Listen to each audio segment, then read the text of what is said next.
Hello, and welcome to Drakewind Falls. I'm your Drakewarden, James. I will be running this show.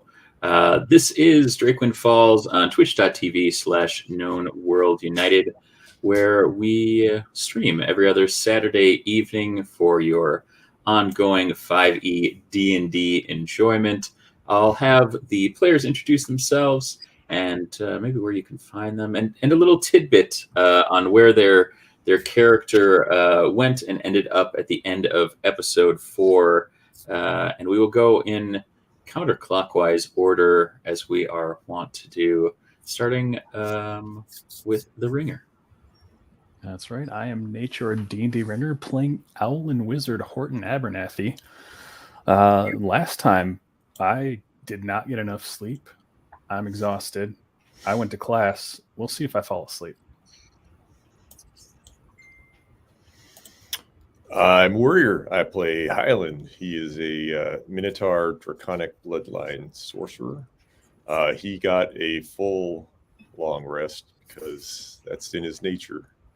And he went and planted some experimental genensis in his patch, and we'll see how that goes. I am Lady Christie. I am playing Fern, and what did we do last time? I mean, we ended with Maya about to get jumped in an alley, so we'll see what that's about. Before that, it was mostly war crimes. That's true. Before that was and I gave Mage Hand Scritches to a cute little Drake. Yeah, you did. I did. He loved it. We're best friends now. Truth. I'm Joel playing Becker Stokes, the cleric. Last time I got in a bit of trouble. Drank a bit, slept on the floor for a couple hours. Went in, had a heart-to-heart, and now I'm a little worried about my tiny owl friend.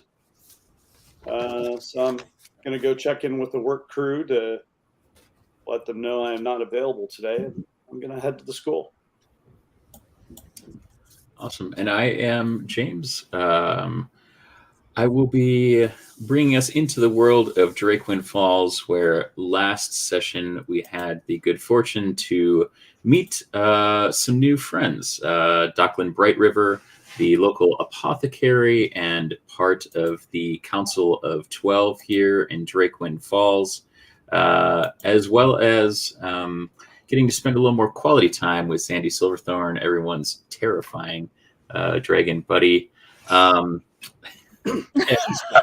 When last we left our intrepid adventurers, they were all off on their own adventures, following a rather harrowing ordeal where the group traveled off away from the falls to seek out one of the former Drakewardens, and that is where we will pick up as we continue to ask the questions: what happened to the Wardens of tomorrow?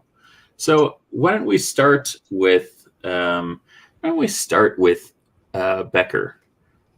Becker, you had a rather interesting session last time, and I think that you ended up with us talking behind the falls, or after show, a little bit about wanting to head back up to the academy and see how the first day of classes were going, and how the work was continuing now that the spring term has picked up here in the year of the falls 502.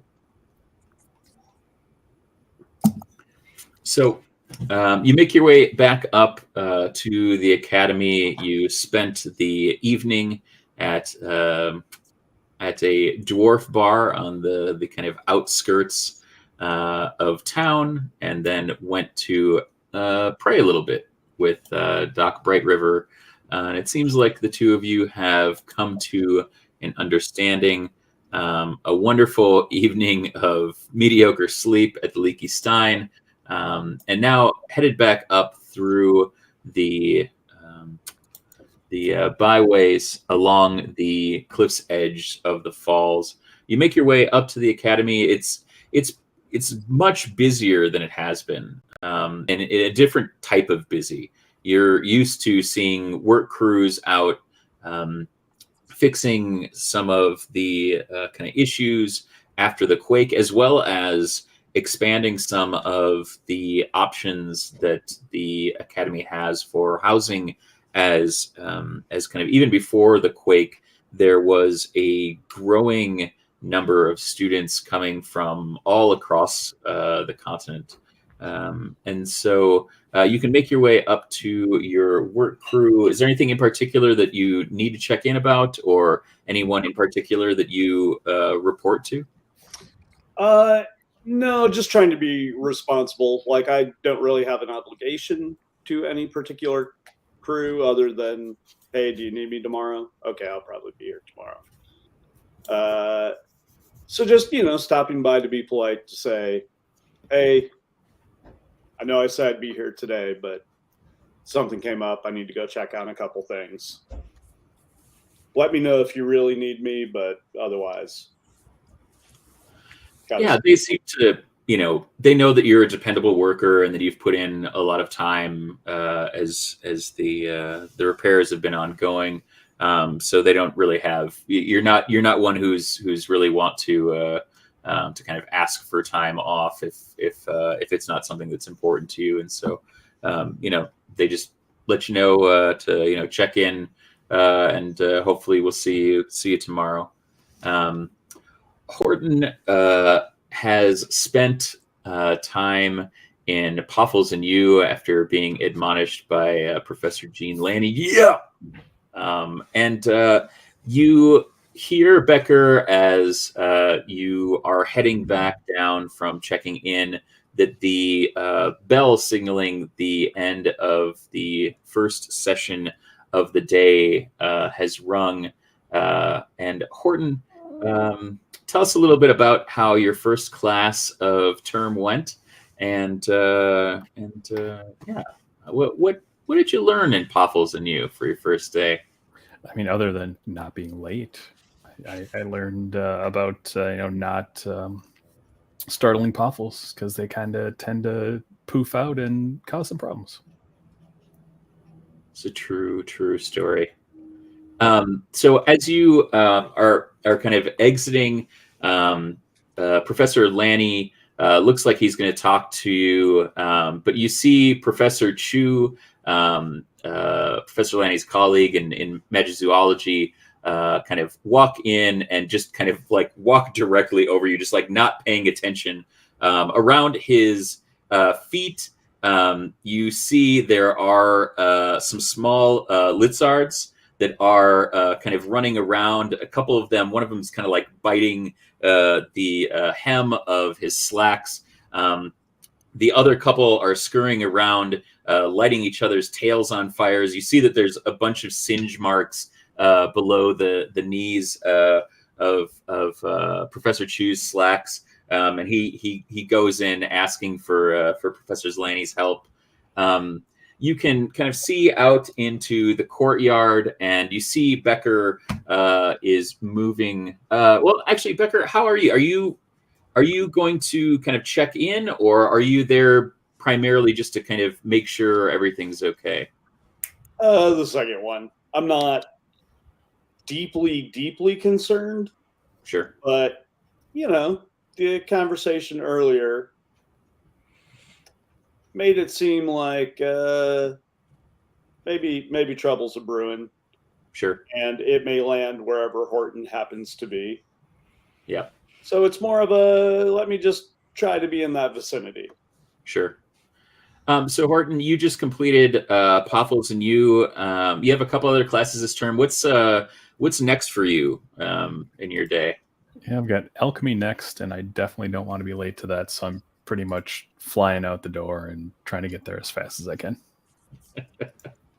All right. So, Becker, you are kind of hanging back. Kind of generally, Horton kind of couldn't be quiet about all of the courses that he had. And so he is. You see him kind of jet out, kind of at full speed, coming through down another hallway on his way towards the kind of alchemy wing. Horton, can you tell us a little bit about the alchemy that you'll be studying this semester? So even though I do know a fair amount about alchemy, I am in the Alchemy 101 class, just to make sure. Well, I mean, my parents wanted me to get in there and get the full 101 experience, so that's what I'll be doing. Okay. All right. So you continue through and head to alchemy. Becker, you're able to just kind of follow along. Horton's top speed is not quite what it usually is. You can tell that he's not only weighted by books, but also weighted down by a fair bit of exhaustion from his very short night of sleep, followed up by his very short morning of dozing off. You're able to make it up, Horton, and as you enter the room, you see two familiar faces. One familiar face is a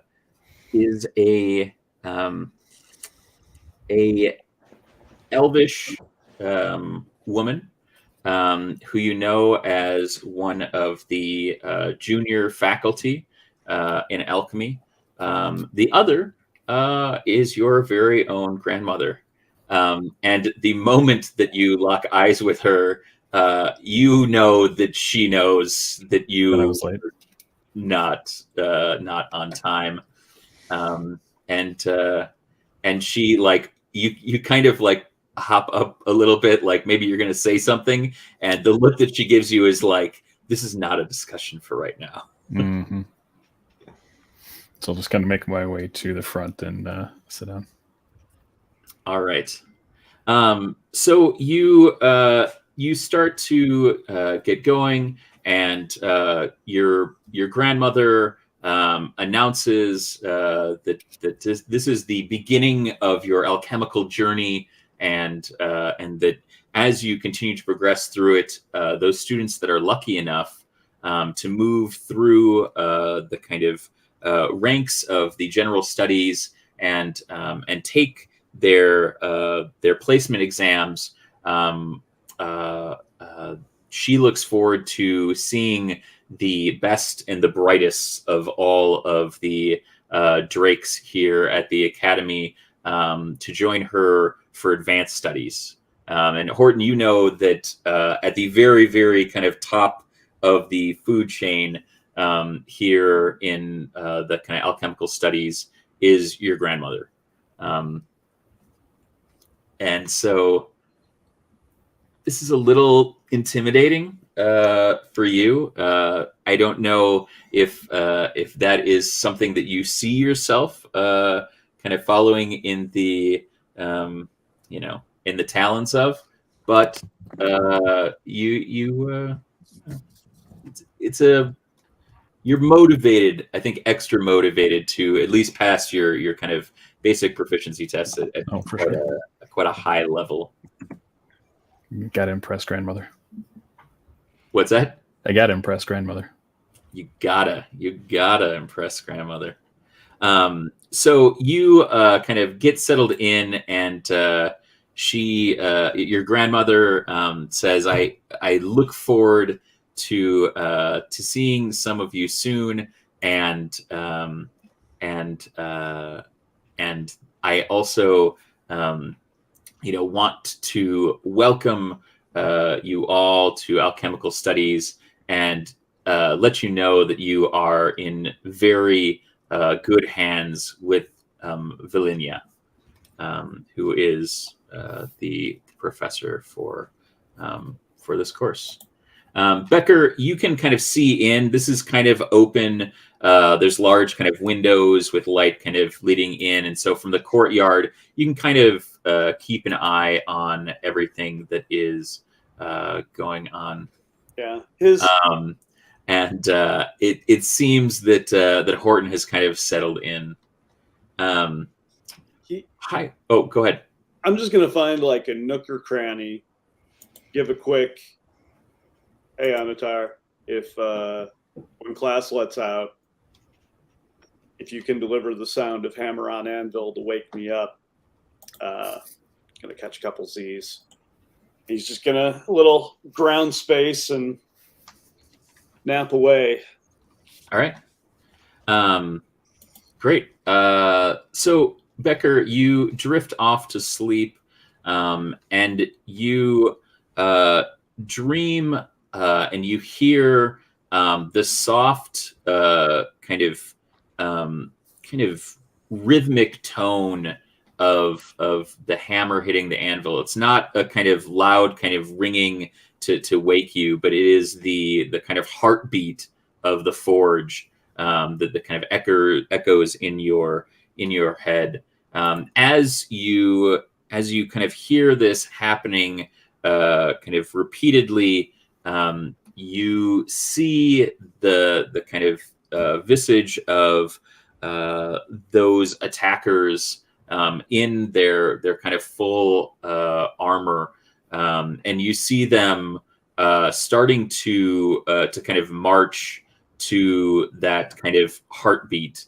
And you see that as this goes on and on, they kind of grow in number until they are kind of walking, and you realize that they're walking on a huge anvil. And all around this anvil, you see the kind of molten metal with which you work kind of spilling out beneath.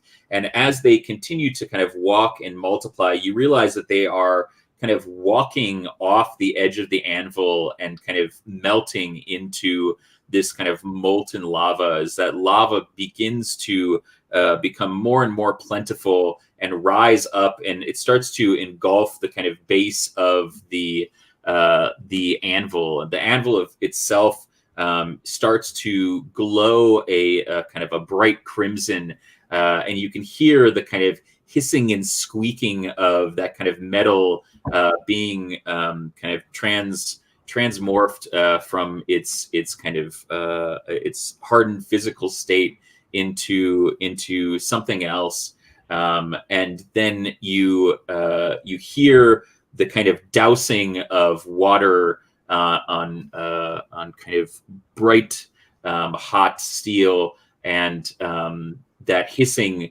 just kind of dissipates, and you slowly kind of drift into a deeper slumber. Highland, how's the genesis going, buddy? Well, it's pretty good. It's pretty chill. It doesn't grow like immediately, so it's more of a let's wait and see. I figure he probably putters around for like hour and a half before he gets bored. Just does some tasks, clean, keeps it tidy, keeps it in its award-winning state. And after that, I feel like he probably heads toward campus, see if he can get any alumni consultant hours done, because free lunch, maybe a swag bag, and he likes doing it. So it's good to knock those hours out in his first day. So probably good for him to have a little bit of presence on campus. So he'll just head up that way. Right on. You see a couple of other alumni that are helping out. You see your centaur buddy Benton, who kind of gives you the old centaur wave from across, and you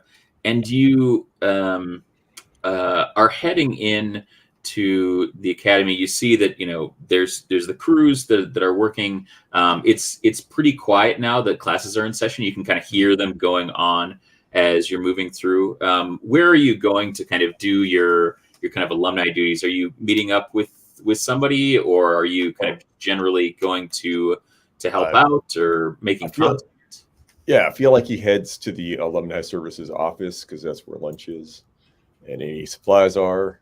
Just kind of see if there's anywhere needs any particular presence that day or what. He didn't have anything strictly booked, so I just kept it loose. So he'll just see where he can lend a hand.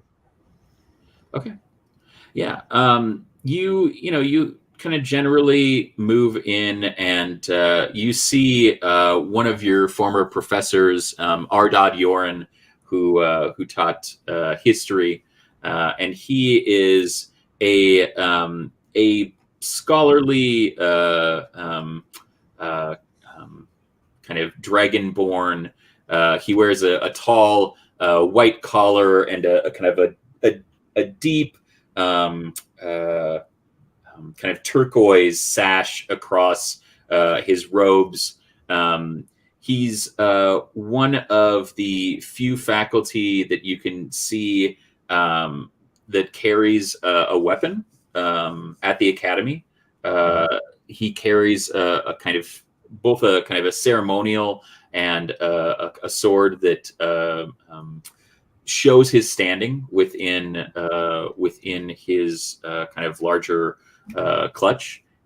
He's one of the Dragonborn that came from the Western Wastes, and he has been there teaching kind of history of the continent, as well as he's a geography scholar. So he always was rather fond of you due to the kind of awareness of your mother's journeys as an adventurer. Sure. Alda is, well renowned and has oftentimes in her adventures been given beseeches from the academy and other academic institutions to not only make record of places that she goes, but to check in on specific things, kind of add to the kind of clarity of some of the mapping of the kind of further flung areas, especially from the continent and into the Dragon's Tail, because the archipelago is thousands of islands, and so they're still kind of documenting all of that even after centuries. There's volcanic activity that is kind of constantly shifting, and the tail itself over the centuries has changed positions and like curled a bit and added to its volume as it spreads kind of beyond the Western Wastes and out into the sea. And so for Professor Yoren, it's always been a really keen subject matter, just because his kind of homeland is kind of directly adjacent to that. So he welcomes you and says, just in time as always, Highland. Hey, sup, Ardad? Is that a great sword in your scabbard, or you just happen to see me? You flatter me, as always. Very pleasant to see you. I trust that you're well. Yeah, pretty good. All things excellent. And your mother? Have you heard from her lately? No. She's out in the Dragon's Tail again. It's hard to get messages back and forth. I don't know. Might have checked in with Dad once or twice, but nothing recently. But nothing to worry about. Pretty normal for her. Well, that's good. We hate to see her leave, but we love to see her return, because there's always something new to learn. That rhymed. That was very good. Sure you're not an English professor? I'm sorry? A common professor? A common professor. Yeah. That rhymed like poetry. I was inferring that maybe you should profess writing. I understand. No, I'll leave that. I'll leave that to the literature scholars, and for me, no. I'm just interested in seeing this new crop. There's some very promising young scholars that have joined us. Yeah, I've heard good things about that Abernathy kid. Oh yes, well, Virginia will be keeping her eye on him, and you know what they say about owlins. You know, and he just kind of does the like pretending to like spin his head around, and he's like, on a swivel, on a swivel. There'll be no escaping her ire if he does not perform. Yeah, I hope he wasn't late. She's real upset about that. So That's true. it's lunch here. So he settles in, and he kind of sits down and you know, says, well, please help yourself, and you know, if you'd like to have a chat, please let me know. Otherwise, it's very quite good to see you. Hey, it's good to see you too. Always nice to catch up. No, I just figured I'd put in some hours this afternoon on Candace's first day and all. So, if they got any spots open, or Yes. I can also just walk around campus and vibe. Well, I'm not sure what that will accomplish, but if you are interested, there are always groups going out and groups coming in. So if you would love to give one of your famous tours this afternoon, Sure. I believe that we have some potential scholars that might be starting summer term that are traveling all the way from the Dragon's Tail. I've heard that a few of them in particular are very keen to learn under a Professor Baba de Bronhoff in the music department. He has gotten quite the reputation throughout the continents, and we find that there are more and more people that are coming here for advanced learning underneath his tutelage. Yeah. Cool.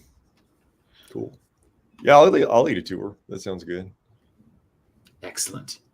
Well, please check in with me, and if you see Professor de Brunhoff, let me know, and let him know that you can show his potential musical students around, and well, hopefully you can make beautiful music together and get them to enroll. We know that advanced studies, it pays. It pays. Does it? They're paying people to go here now? They pay people I'm to sorry? go here. What? You go here? I went here. You've come back? No, I went here and they didn't pay me. But if they're paying people to come here now, I might return. Oh no, not like that, my dear boy. Oh. You've gone the wrong direction, as we say. I think every direction is the right direction. You just sometimes it takes longer to get where you're going. That is true. That is true. Mm-hmm. If you go far enough in the wrong direction, you'll end up back where you started. That reminds me. Seeing you reminded me that they got the Beacon. If you want to head down there, they got new treasure maps for the kids. I know how you like those. I do. I love them. They're fantastic. Yeah. Perhaps I'll have to have my even meal there. Perhaps you could join me and we could catch up a little bit more, and you could tell me of your dear mother. Sure. Yeah. Sounds good. See you there. Excellent. I will see you this evening. All right. He stands up to go and starts to chat with a couple of other folks. Fern. Yes. Hey. How you doing? I mean, I feel like I'm about to not be doing great. No.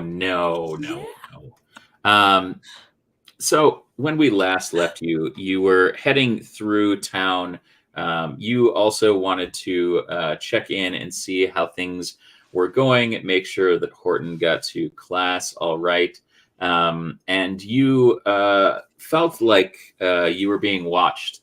And kind of ducked down kind of one avenue past some shops, picking up a little here and there, and then kind of ducked into an alley where we found you bound upon and pinned. And I'd like you to make me a Constitution saving throw. Oh, geez.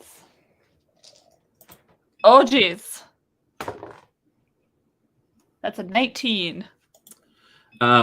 You find yourself pinned to the ground, but you don't lose consciousness. You kind of like hit your head a bit, but when you look up, you see the sweetest, goodest boy, Nico, standing above you, and something catches your eye as you see that hanging from his mouth is a small kind of threaded piece of leather that is woven in a particular fashion, and hanging from that piece of leather is a small blue crystal shard. Ooh, what that? I will take that from his mouth, if he'll let me. Oh yeah, he drops it when you reach up for it. It is covered in Drake slobber, and it gives you like a big like kind of headbutt. Oh yeah, he's getting scritches. Yeah. Yeah. So he is incredibly happy to see you. When you we're best friends now. I told you. It's a true story. It is.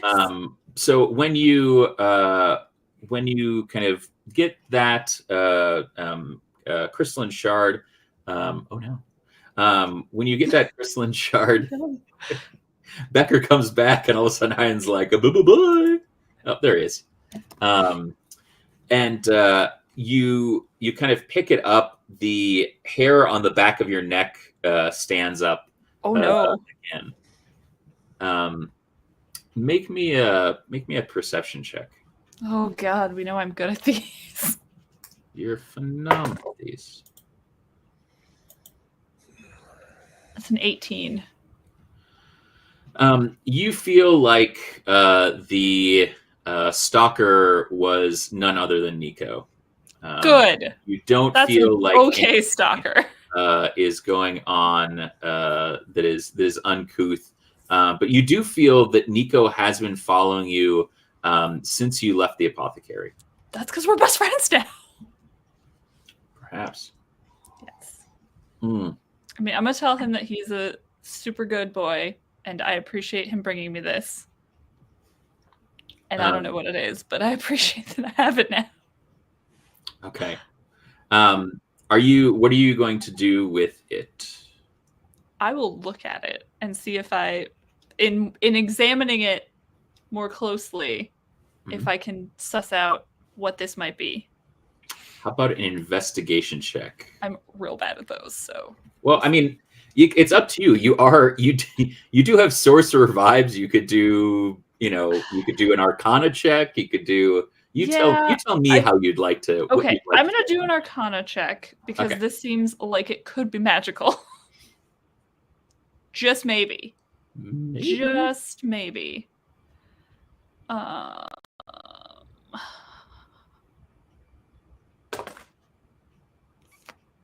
That is a 13. You don't know kind of what's going on, but you definitely feel like that it's causing your hair to stand on end. And there's something really familiar about it, but you can't quite put your finger on it. But you're definitely sure that it is magical. Okay. I will hold on to it. I will keep it safe. Okay. Is Nico hanging out, or does he have places to be?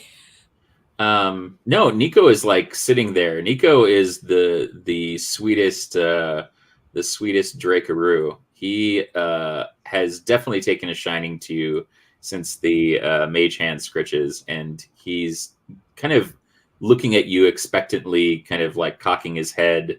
I mean, he can have more mage hand scritches. That's fine. Yeah, and you can see that as you do that.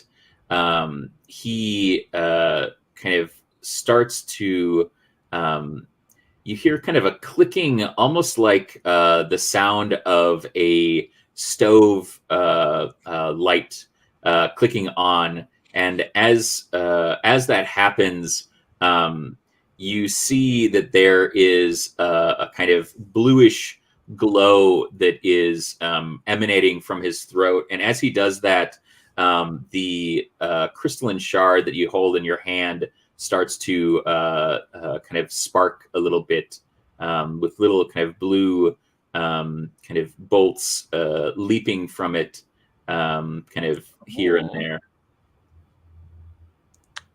Oh. Okay. If I stop giving him scritches, does the glowing stop? Yeah, it slowly kind of fades out, and Nico kind of makes its way back over and gives you the big old like kitty headbutt, like, come on. Okay. This He'll is get what more I scritches. want. He'll get more scritches. You see it kind of getting some scritches, and then it just like full on like turns over and gives you its belly, and is just like kind of pawing at the air. I'm sticking my face. I'm sticking my face in that belly. Oh, you as you do that, your ginger hair starts to stand on end like you're touching a coil, and it just kind of slowly starts to like levitate out, and it's kind of floating. And this is just the kind of the most magical thing that you've experienced in interacting with an animal. You've learned many things in kind of training in the kind of the kind of sense of the word so far, in kind of learning about sorcery and some of the kind of skills that have been taught to you by your mother, but this kind of connection has never been part of it. I mean, up until this point, you've really been kind of honing your skills through some more kind of rigorous kind of casting and kind of tapping into your kind of internal kind of bloodline powers. But this is something different. I'm having a great day. You're having a great day. All of a sudden, you kind of see Nico like kind of look around, and he kind of rolls over, and as he does so, he kind of like grabs the hem of your cloak and kind of like flips you on his back, so you're kind of like laying over his back, and he kind of like looks back at you, and waits for just a second, and then he just like starts bounding off with you on his back. Okay. Going on magical dragon ride, guys. Shift back over to Horton. Horton, Don't know you where. have. Oh man, that'd be too cruel. I'm trying to do fewer of the like non-narrative checks, so that you might enjoy some of the frivolity. But maybe we'll have her fall on her ass. Who knows? I mean, it's just a matter of time. Let's be honest. Not wrong. Not wrong. Horton, back to you. You are having a fantastic time in Professor Valinia's class. She is kind of walking through some of the kind of most basic kind of alchemical lessons. These are things that you've learned from spending time in your family shop a bit. So some of it's a bit old hat, but she also talks about how alchemy and sigildry and kind of a understanding of how we tap into the primal forces of the kind of elements of our world can come to be, and how magic is not just something that you are born into or something that you learn, but it is something that you must have a relationship with, and that some relationships are based on giving, and that the more that you are able to give, the more that you will be given in return. And so thinking about kind of how this might apply to you. You've never kind of found your kind of self, or your family themselves to be kind of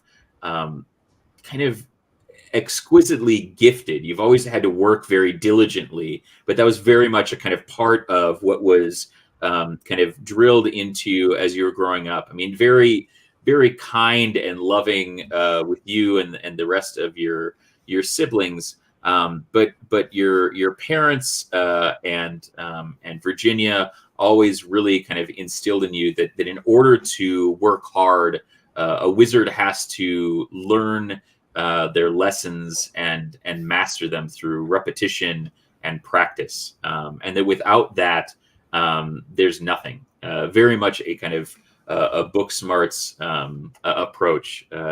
Dorothy and Hieronymus, but certainly Dorothy, kind of taking a kind of stance to support your father's mother, Virginia. Has always tried to, kind of endear herself, I think, a little bit to Virginia and kind of backing that up. Hieronymus, maybe a little less so. I think Hieronymus isn't. He's not kind of tries to be cool dad. He's actual cool dad.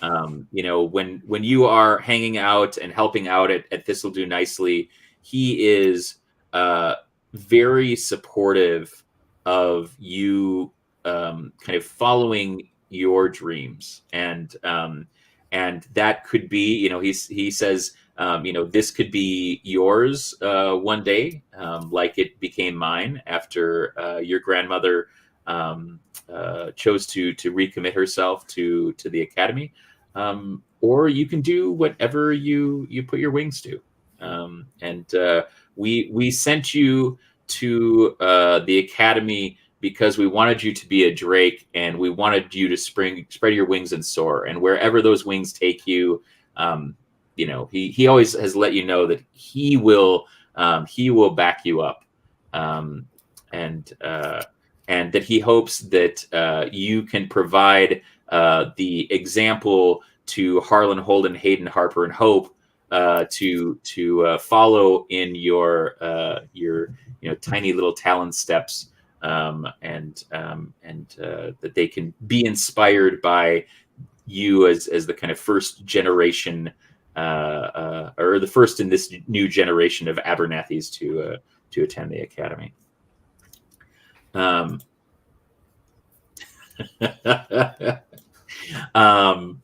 You kind of make your way through the class, and the bell rings for the second class.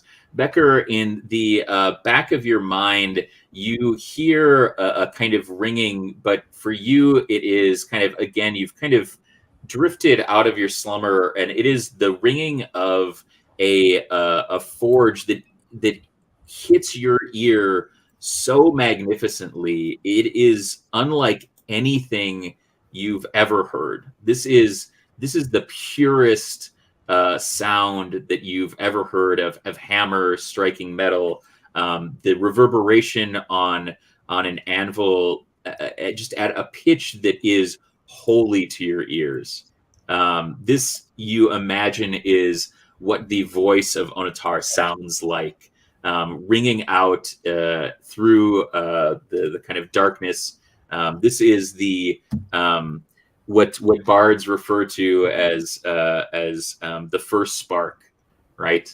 They sing tales of the very first lighting of the forge, from the kind of gut of Baphomet, breathing out the first fire, and that kind of carrying on into the world, and it's the fire that is within you and within the kind of the kind of work that you do, and really kind of at the fiber of your being. And this is so sweet to your ears that you just kind of are in this deep deep, restful slumber, the kind of slumber that you only get after a full night of drinking and making merry with your fellow dwarves, and it kind of lulls you into a deeper sleep. Horton, you are on your way to your third class of the day. You've done Poffles and you've done alchemy, numerology. Numeromancy, yeah. Numeromancy. So you are heading to numeromancy for the very first time. And when you make your way to numeromancy, you see a couple of other folks from the falls that you know. Why don't you tell us about maybe one or two people that you see in class that you recognize? Well, let's see. Trying to think of who could be there.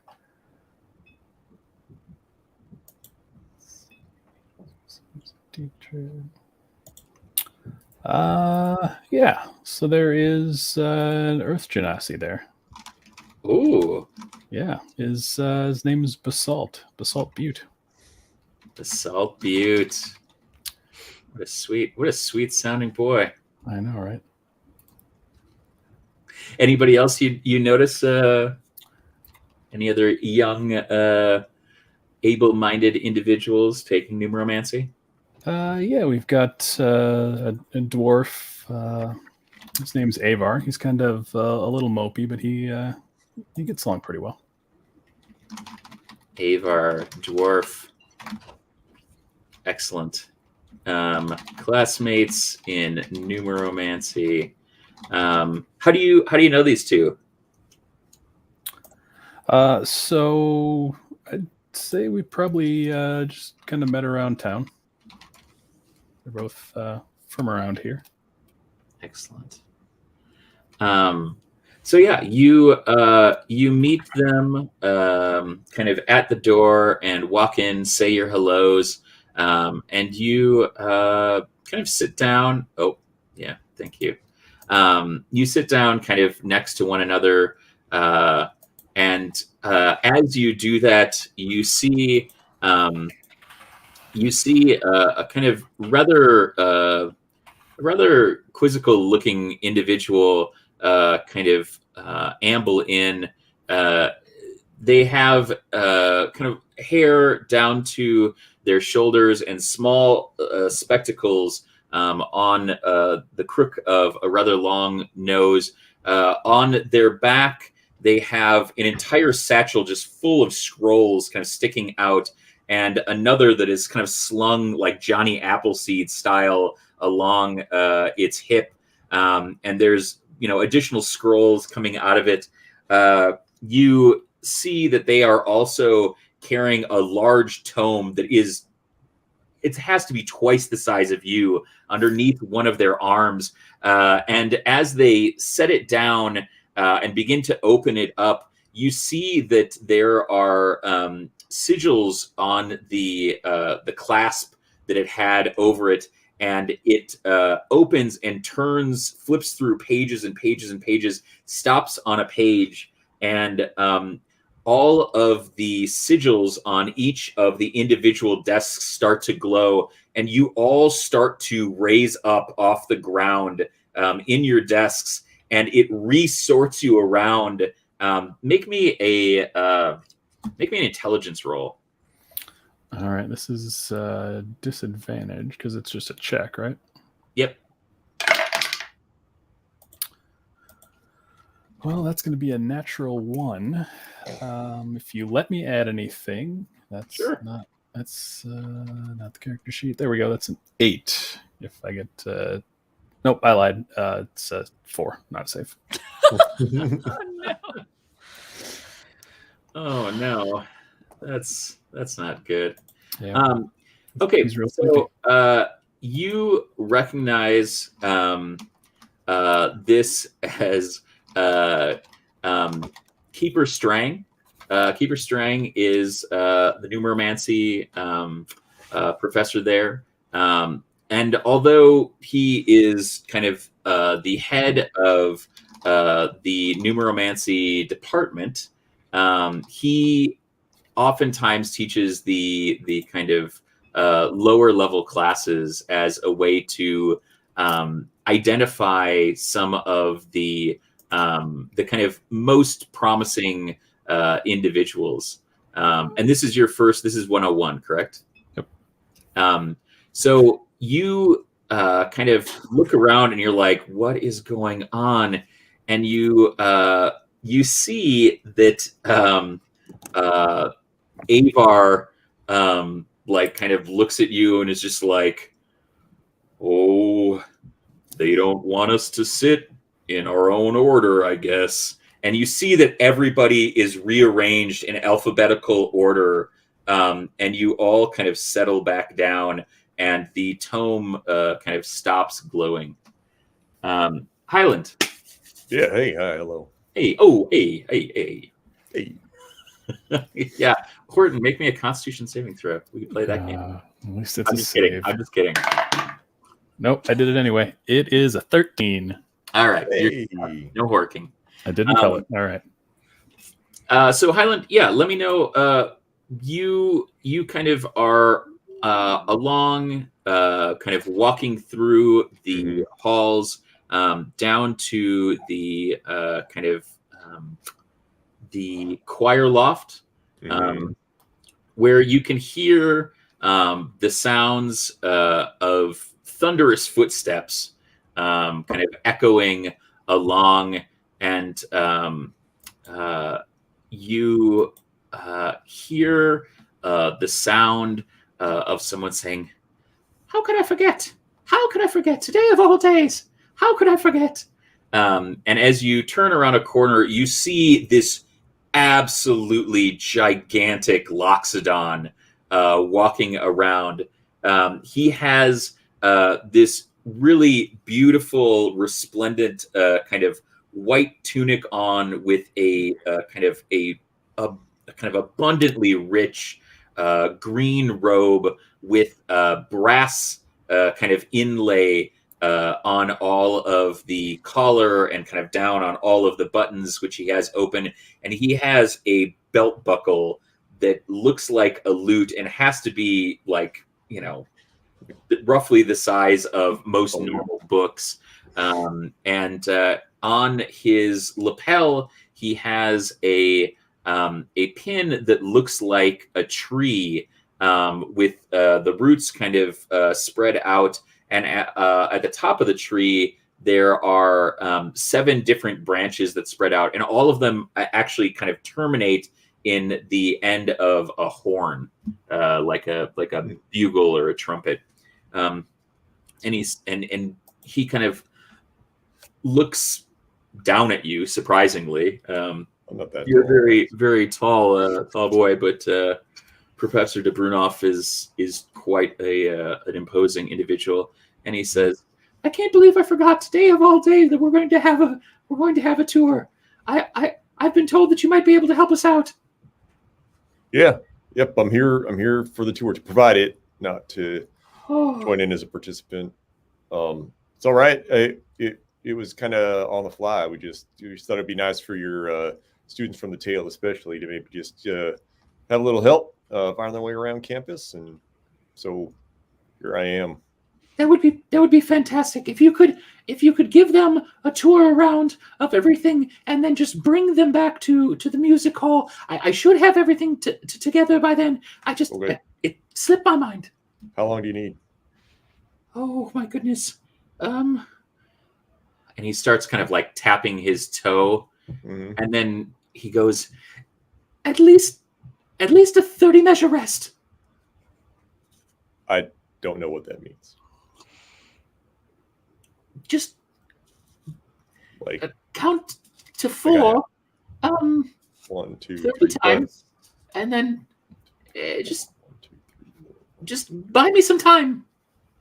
Wait, that's not even a minute. I mean, I can show them like across the hall, but What? A longer rest then. Different time signature. Just Okay. Hey, I'm make it happen, please. I'm easy. I'm just trying to help you out. Just Excellent. relax. I'll show them around. I'll give them the grand tour. They won't know what hit them. Nothing. No will hit 'em. caves. No caves. No caves. No extra charges. You may not have been one of my students, but I know about your infamous tours. They're very good tours. I'm sure they're quite 100% good. success You don't rate. need to rest quite that long. 0 deaths, which is more than some of the other alumni can say. Whoa. Dark. Not dark. Shots fired. All right. Well, where are they at? You can find them down in the Green Garden. Okay. I'm gonna go there now. All right. Good talk. So it's pointed out to you. I mean, you know where the Green Garden is from your time here. There's a series of these gardens and almost kind of like town squares in the kind of various areas. All of the kind of arcane disciplines are gathered around the kind of main tower. You see there are kind of all of the kind of flora and fauna, magical creatures, magic zoology, herbology, things like that, as well as kind of alchemy are kind of grouped around kind of one large courtyard. There's the main court where you saw the opening ceremony, and then there are some of the kind of outer spaces that you know from your time here that were the focuses of different spaces. There's the kind of annex that houses the students that are there just for a portion of the term, that are part of the proficiency program that travel out. There's also the artificery that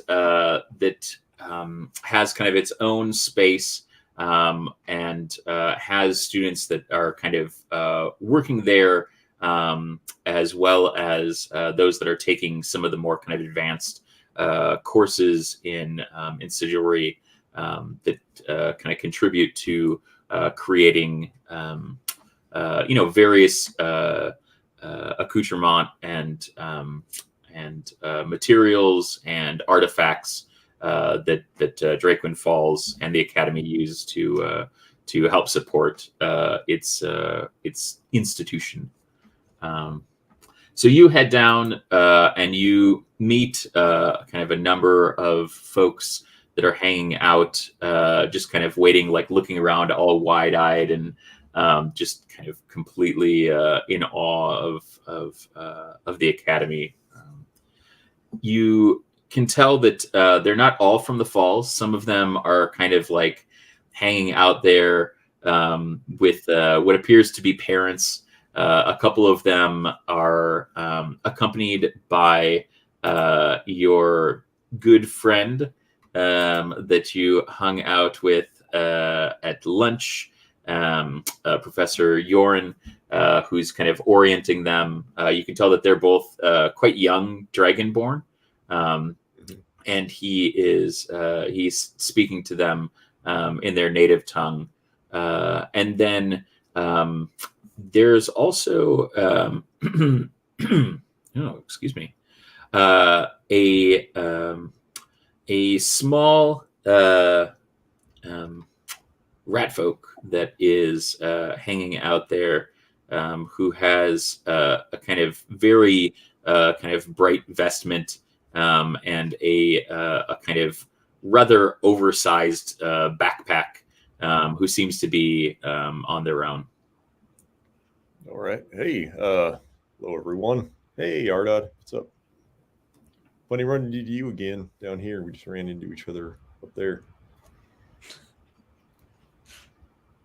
Yes, I'm just showing these young individuals from my hometown and getting them ready to join your tours. I sadly will not be able to join you, but I hope that I can put them in your stead, and they will enjoy their time getting to know more of everything that goes on here.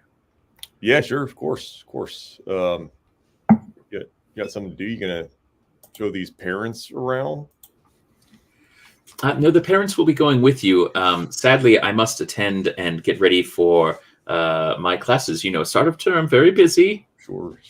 No, that makes sense. Okay, cool. Parents on the tour. Love it. All right.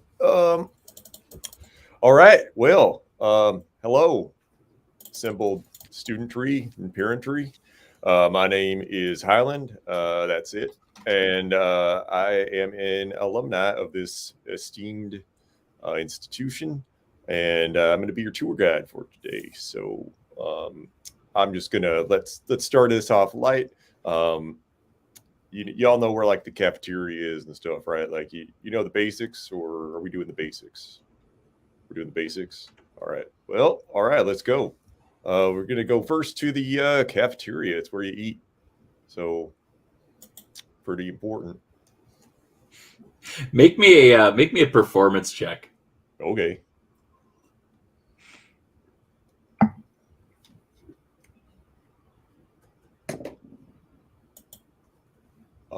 That's not bad. I think I actually get advantage on charisma checks with dragons. So I should really impress the dragon. Yeah, so at the very least. Yeah, what was your roll? It's 18. Yeah. So you are like all of the kids are like, holy crap. And the two Dragonborn are like, this is the coolest shit right I've ever seen. The parents are kind of like, okay, yeah, we've done a couple of these, for some of them. The ones that are here, there's a couple that you recognize, particularly a couple of younger mothers and their husbands that are both kind of in awe of you. Like, that is a fine hunk of Minotaur right there. It's true. You might even recognize one or two of them from your time while you're here. It's been a little bit, and some of them have young kids that they're going through. Sure. All right. So cool. Yeah. So and I think like as he's going along, when he knows there's like he knows campus very well. Yeah. And so when they're like, before they hit like a corner or like a pathway, he'll like, if it's like empty and sort of dead, he'll like minor illusion like students on benches, like, or whatever. Like he's kind of like augmenting the student life around with minor illusion. And he'll prestidigitate away any bad smells if, like they walk by the wrong vent from the kitchen or, whatever. So he's just he's magically augmenting his tour, which is part of his trademark. It's part why he's so popular. And he'll lead them to the cafeteria and be like, all right, folks, this is the dining hall. Best thing, students, this is all free. You can just come in here whenever you want and eat whatever you want. Enjoy it now because it don't work that way out in the real world. So yeah. They're excited. There are a couple of young halflings that are like, their eyes get so wide when you say that you can go in there and you can eat whatever you want to. If you want to run in and get a snack right now, feel free. Just walk in snack. A couple of them, kind of walk over to the table that's kind of laid out with all of the kind of foods that were there earlier when you kind of came in. It's like a kind of a snack buffet. Just kind of open up and they pick. There's a couple pieces of fruit and a couple of them grab some small kind of baked goods. You see that the halflings kind of load up and come back, and you can see them kind of slowly, or like kind of finding places to hide various pieces. there's a young dwarf that has a pretty short beard, but it's kind of long enough to kind of put a small kind of pistolet in for later. And he grabs a big kind of cured meat stick, which I can only imagine is the finest in cured meats. On the first day, probably. On the second day, probably not. You know how schools is. All right, so Alan's gonna kind of like let them do their thing, and he's gonna be like, all right, most important thing you're gonna learn right now on the tour is buffet refreshes at 7:30, 11:30, 4:30, and 7 p.m. So, if you want to get here when the getting's good, you just get in around that time and everything will be nice and fresh, not picked over. So that doesn't change. It's been that way since I went here, which was, we don't need to talk about how long ago that was. It's fine. All right. Do y'all know where you live? Great. Let's go find out. And then he'll walk them over to the Student Services Building, which is the home of one of his favorite administrators.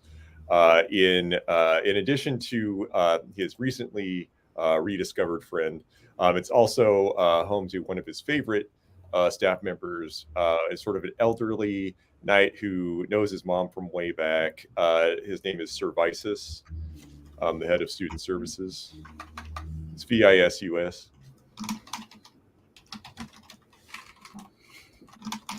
Excellent. All right, head of student services. So you head in there. Make me one more performance check. Okay. Oh, that is 15.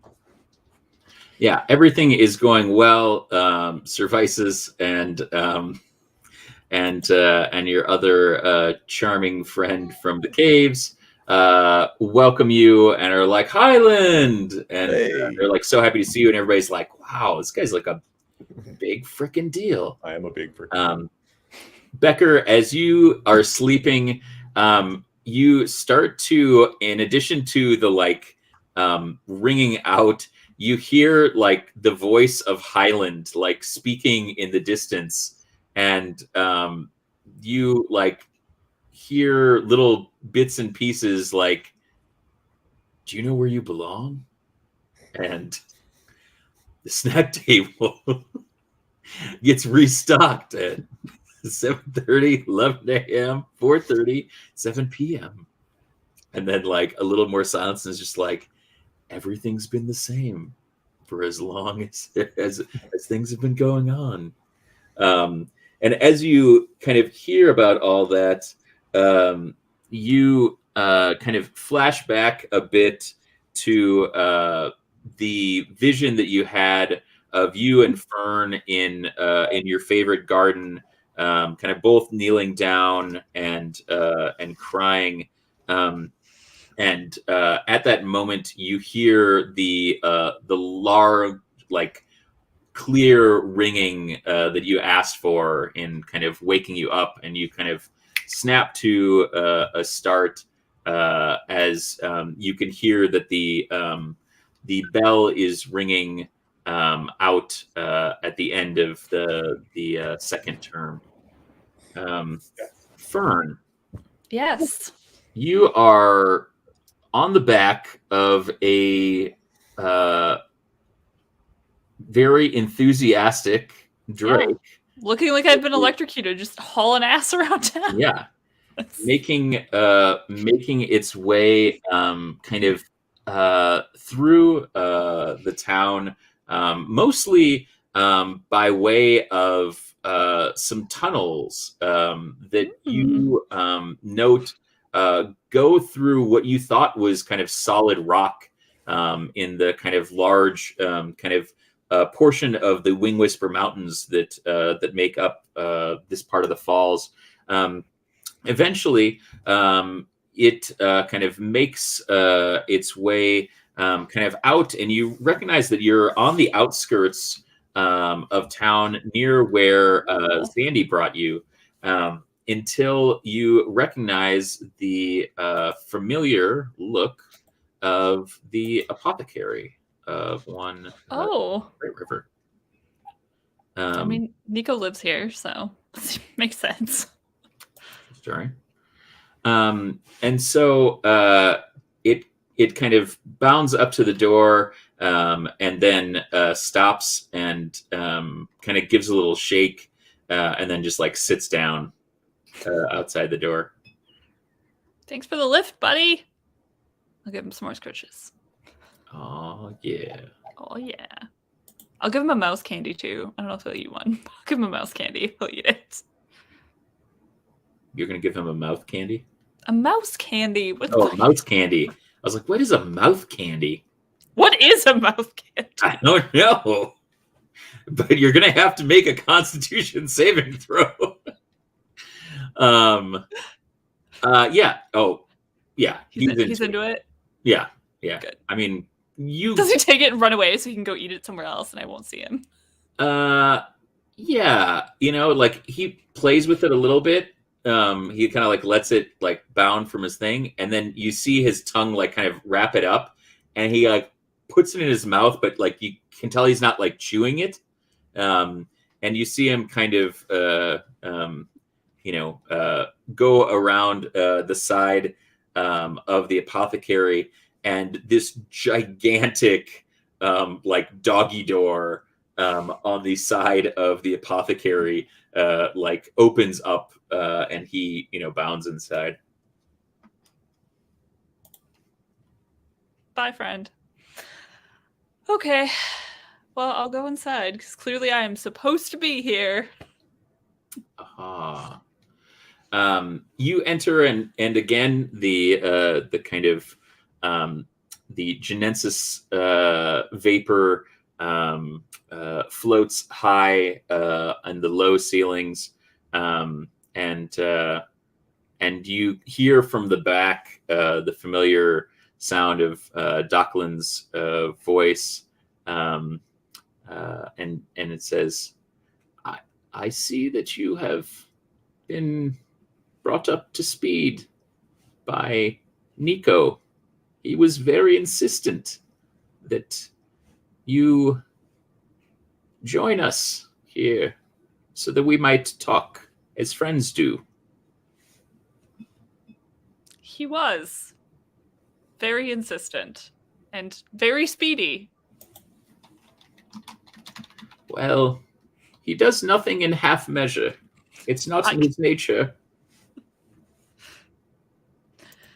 That makes sense. Dockland, do you know what this is? What's I'm that? Just gonna I'm gonna ask him. I'm gonna take out my pendant.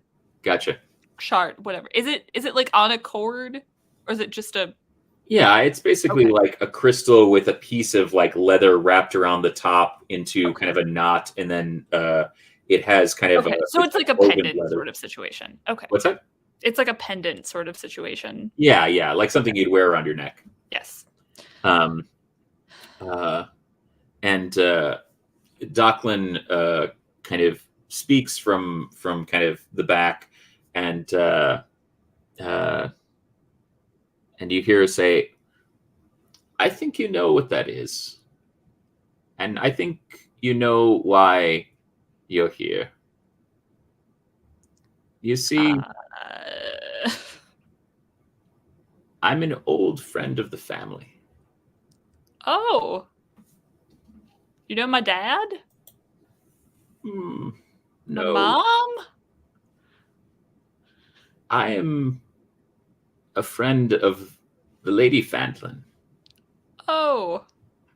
That part of my family. Yes. I see. And your well-being has been entrusted to me.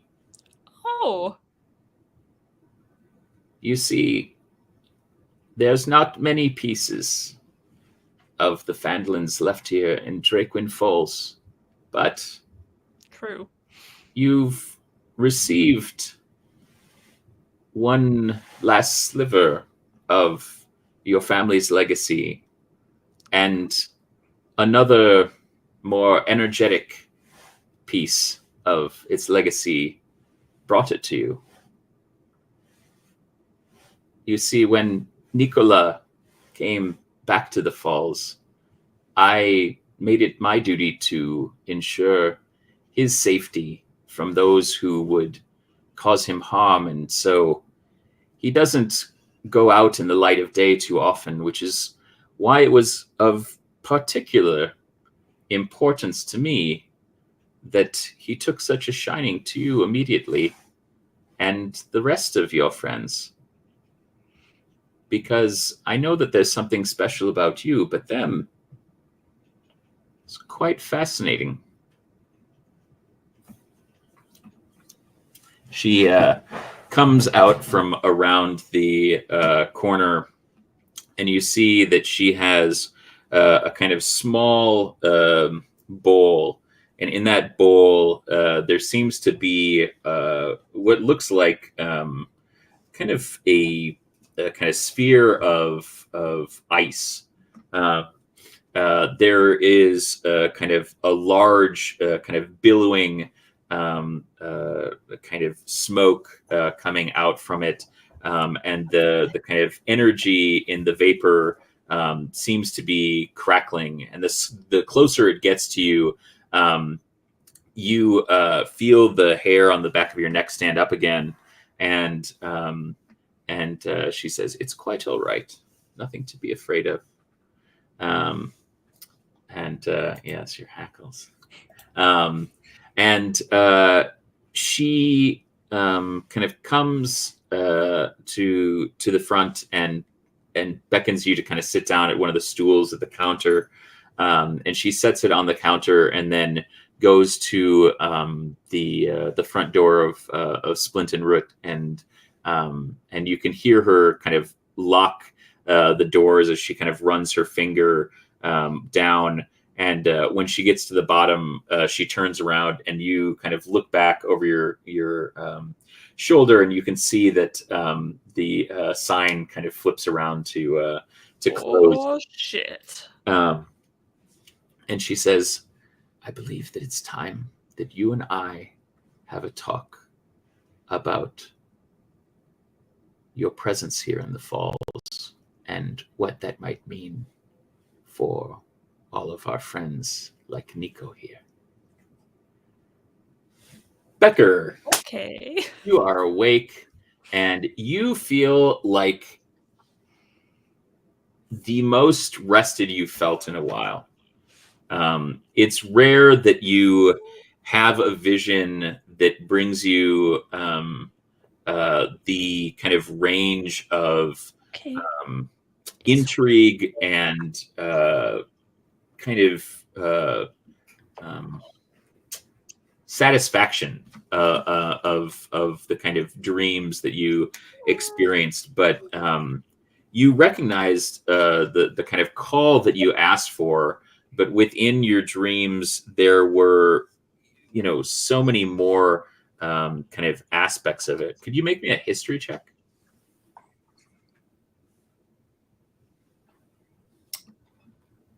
No. 5.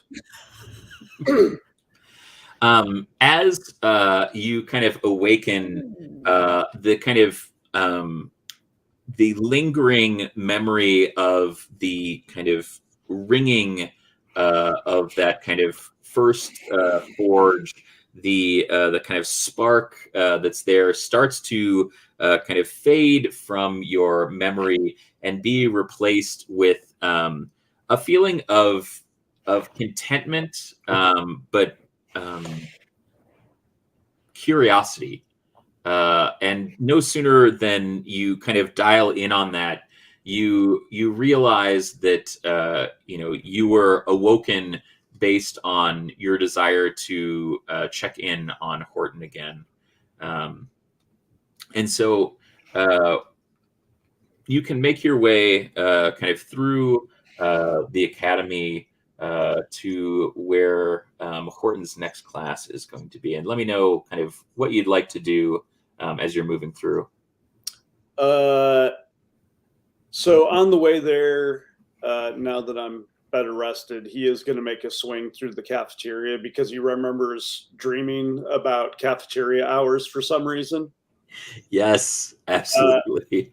And as he passes through, he just kind of like indiscriminately grabs a napkin and like pulls things from the buffet. Like it doesn't matter what ends up in the napkin. And just kind of makes himself like a little portable lunch sack and munches as he follows his way through and over to where numeromancy would be. Excellent. So you continue to do that as you're kind of moving through all of the spaces. Numeromancy and the music hall are actually quite near to one another, so you can hear that there is like music flowing from the hall. Do not bite me, you tiny piranha. Oh, poor Nico. Fern. I never thought you'd be the villain of this story, but I suppose, given your family, yeah. Hey now. Hey now.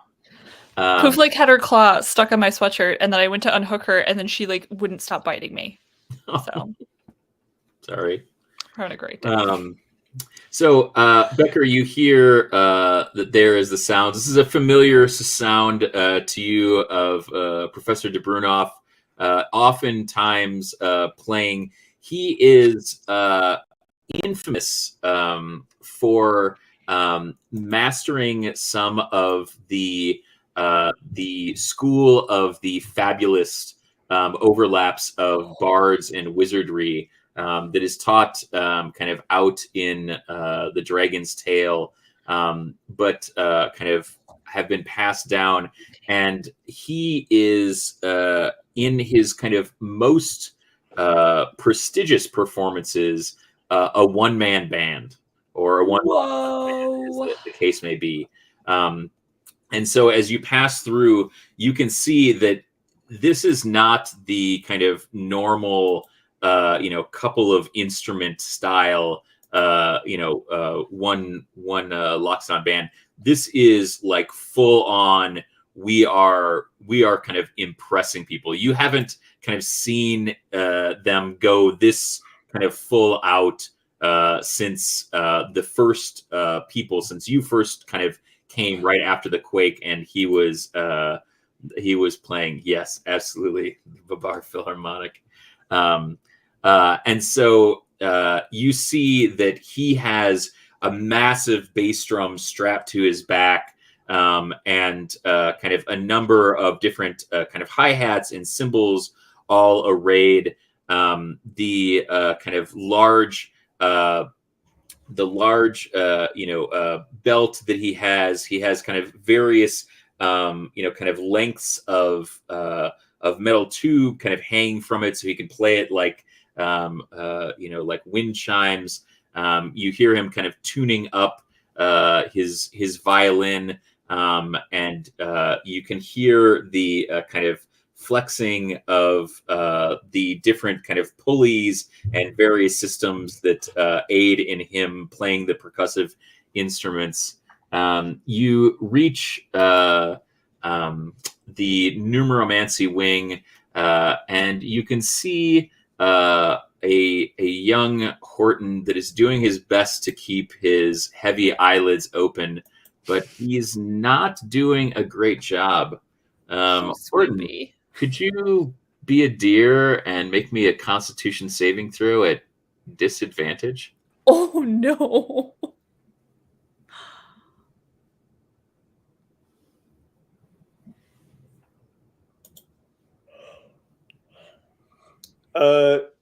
Seeing Horton struggling, yeah, Becker casts Bless on him. All right. So you can add a D4 to your roll, whatever that might be. So you see his kind of heavy eyelids like slowly drooping down, and Horton, you feel this kind of like warmness come over you, but it's not the kind of warmness that kind of lulls you off to sleep. It's a kind of a momentary kind of resuscitation of your consciousness. How'd you roll there, buddy? Well, I rolled a 4 on my d20. Well, there's a lower one, so that's it's 5 before the bless, and it's 9 with the bless because I rolled a 4 on my d4. All right. So you kind of are still kind of slowly nodding off, and then you feel a kind of a slight kind of pop on the kind of side of your right wing, and you're kind of like starting to drift off again, and then a small pebble kind of hits you kind of in the side of the head, and you kind of like wake up, and you look over, and Basalt is like, dude, and you can see that he's just like broken a little piece off and been like just to like get it like across from a couple rows over, and you kind of like shake it off a little bit, and you can see that Professor Strang is starting to kind of do the big wrap up. You can kind of reference that all of the scrolls that you saw earlier that were in his kind of back satchel and his sling. You see that a number of them are up with different calculations, kind of illuminated as they kind of hang behind him in midair. And there are, kind of numbers that as he's, kind of writing on the chalkboard, as individual kind of phrases are put up, they like kind of hang there for a moment and then come over and are like emblazoned on the scrolls. And as he wraps up, each of the scrolls begin to kind of roll back up, and he says, "Don't forget to read the next chapter for tomorrow's class. And keep counting." And all of them, and they all kind of like go back into his two satchels, and you hear the kind of ringing of the bell. And Becker, you see Horton is kind of like, whew, just made it through that one. Highland, how's that tour going? Great, obviously. Highland has figured out, gotten everyone situated where they live. He showed them to the buildings, but not their individual rooms because he respects people's privacy. There might be roommates in there. He doesn't know. So he's sort of like veering back toward the classroom they're supposed to be in. But like, when he's like in range of the building, he'll like shoot a message to Babar, just like, "Hey, it's Highland. You ready yet? You can just think whatever you want back at my vibes." You hear the kind of like most melodic trumpeting of a Loxodon's trunk that you've ever heard, and you get the vibe that it's like when you hear the orchestra like warming up, like right before they're beginning to play, you're like, yeah. All right, the professor's ready. All right, so Highland's gonna lead him back to the classroom. Be like, "All right, that's the end of this tour. Hope you had a good time. Remember, if you want some good food off campus, you can head to the Beacon. Or I know a lot of you are in the music class, so if you want to get out there and network, which you should do, just go over to Bartles and James, where everything goes down smooth, and they thank you in advance for your support." This has been an official Highland tour. You just got Highlanded. Have a nice day. Highland, if you hadn't earned it yet, you can have an inspiration for that. I will also say, Becker, your your work thus far has been exemplary, and I'm quite pleased with all of this. Marbles and shapes. Oh God, that's good stuff. So Highland, you lead them into the music hall, and they start playing. Horton, you hear this as you're coming out. Becker, you see kind of Horton leaving numeromancy, and you also hear the music starting to swell from the music hall. And you see Highland kind of walking out, like looking, rather pleased with himself, but he rarely looks unpleased with himself. The vibe is, it's cool, man. It's cool.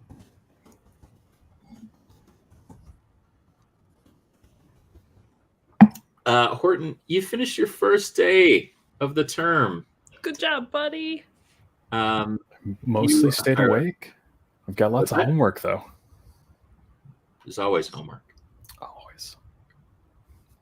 Maybe you can take a power nap before you start that, though. Yeah. You are kind of walking over to meet up with Becker, and Highland is kind of walking over to you when a small piece of parchment in the shape of a paper airplane makes its way over and kind of sticks itself kind of into the feathers in your shoulder. Oh, what's this? He unfolds it. As you unfold it, you get a message directly into your head. From it, you recognize immediately this handwriting as that of your grandmother, Virginia, that says, I shall be joining you for dinner this evening to discuss the intentions that you have here at the Academy and whether they are as serious as we might have hoped when you began your studies. Oh no! It's first day, Grandma. Chill out. At least it wasn't a howl. Grandma, don't mess. She's very serious. Mm-hmm. Helen's gonna lurk in the background and cast calm emotions for the whole conversation. She's also probably equally mad at Becker because he was supposed to make sure that he got to class on time. Plenty of blame to go around. I'm just Becker, you see Horton kind of hopping over, just like laden down with his books and everything else, and this thing, and he kind of reaches over with his wing, and this look of like terror comes over his face, and then you see it kind of like slowly like dissipate, and like he suddenly looks like rather calm as Highland starts to kind of walk up to the two of you. You all right, kid? Yeah, I think I'll be okay. Grandmother's coming over for dinner tonight. Well, that'll be a meal. Yeah. Speaking of which, I have miscellaneous foods here. Do you want anything? Need a snack? Sure. What do you got? I don't know. I just picked a bunch of stuff up. I don't. Some of it looks like it's fried. That's how you do it. All right. So it'll take some toast and some fried stuff. I'll make a little sandwich and eat it. All right. Yeah. Helen's just munching on a piece of pocket toast. I had a thought. You have that thing you're supposed to take care of, right? I do. What? You're not supposed to talk about it. What it is. I'm disappointed in you, Horton. No, it's I was talking about my homework right now. That's a good cover. I'm less disappointed. I'm not disappointed. I wasn't disappointed at all, actually. I was just prepared to be disappointed. I had a disappointed. notion. If you could I look at it for just a minute or two, take a couple measurements? I mean, like right here? all right. So whip it out in the courtyard. Semi-private. Let's save that for homecoming week. Measuring shards in the courtyard. That sounds like a freaking banger. Look, why don't we we can head back. If y'all want to like measure this, or I don't know what you're all up to or into right now, but if you I know want to this do is it, college, guys, but like if you want to do it in relative privacy, we can just head up to my place at the Beacon. measure. You'll be able to see. This It feels. works. I mean, I'm not too worried about the students hopping around here. They all got places to be. Well, yeah, but you don't know think who's that, watching. but yeah, a lot of them are new. They're sort of green. They're sort of out there looking for something to guide them along, and All right. you yeah, know, I mean, half of them don't have anything to talk about yet, so they're going to be like, "I saw this like owl with a crystal." fair enough. Yeah, we can. So you know, also it's like very famous, so people recognize it if they see it. Your Like faculty. apartment? What? No, the thing we're not supposed to talk about. A lot of people here would remember my apartment, but like that feels beside the point. Yeah. Unrelated. Yeah, no, I mean, whatever. I just Okay. All right, let's go. Yeah. Let's go. You're done with classes, right? We're not like Oh yeah, I'm gonna make done. you absent, No, I just got to go do some homework here eventually. AWOL. AWOS, absent without slip. Is it?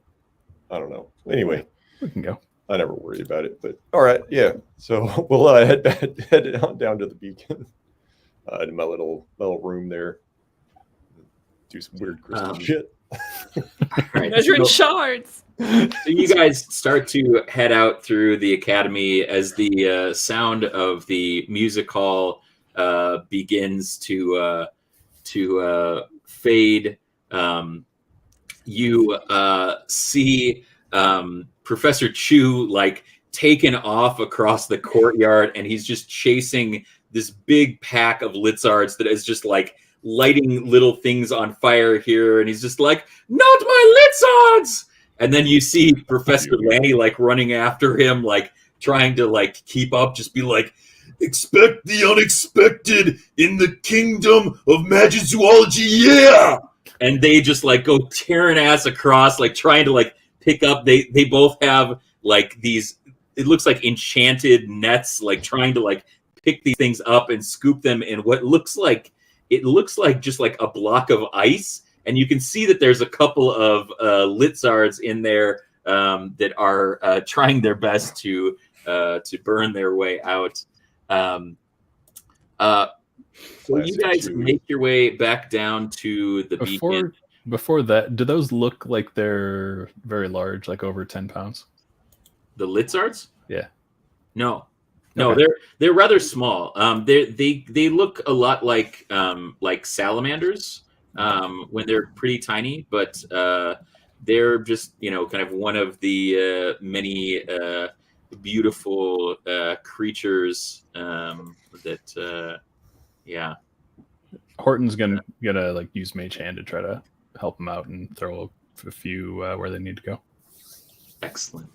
All right, so as you're kind of like walking out, you're able to kind of snatch a few and kind of like toss it into the little like cooler that the Professor Lanny is carrying, and Professor Chu's still kind of running around a little bit, and Highland's like trying to calm him down because they went to school together. But there's lots of them still running around, and Professor Lanny like kind of leans in like real close, and he whispers to you, "Yeah, Horton, thanks for the help. No problem here. Gotta keep all the top on that.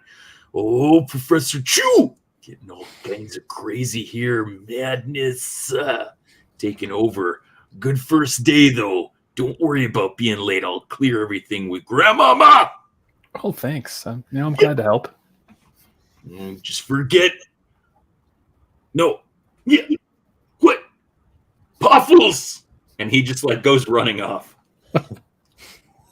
Highland, you're able to like calm down Professor Chu a little bit, Right, Chewie. and Piek is he's very high strung. He's always been very high strung, but particularly so when creatures that are entrusted to his care get out, because not only is it a fire hazard, but he also wants to make a good impression as an alumnus of the academy in his appointment here.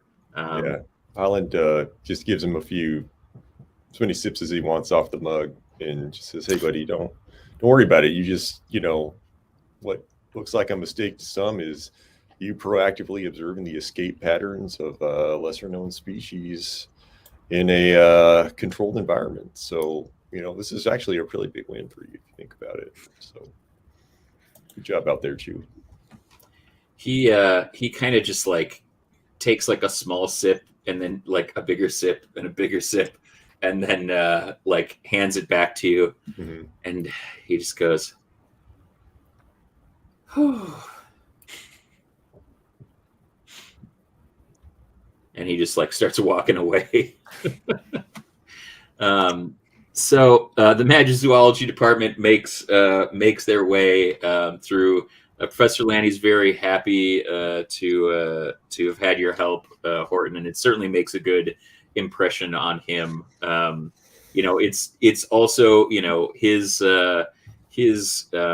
first year here, and so I think that he wants to not only impress Professor Chu and help out, but wants to make sure that he gets in good with with people like your grandmother. So quite good inspiration to you, Nate. So you guys make your way back to the beacon. There are some familiar faces hanging out that you all recognize, particularly our good friend and proprietor, as well as some regulars, Highland, that you know from your time there.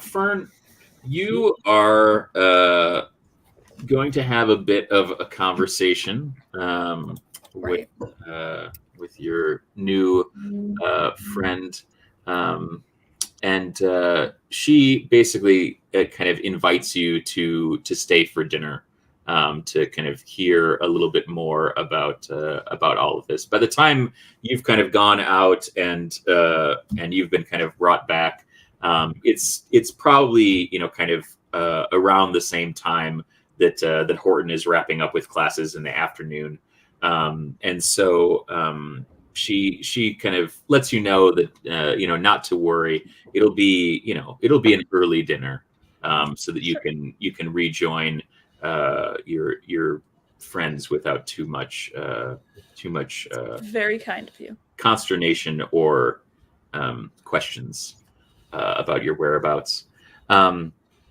Highland, when you get back and get kind of Horton and Becker settled into, where do you guys want to do the measurements? Are you doing this up in Highland's room? Or are you doing it in a kind of dark corner? What's the story? The darkest corner. Stall with a hole in it. Hey, where do we want to measure him?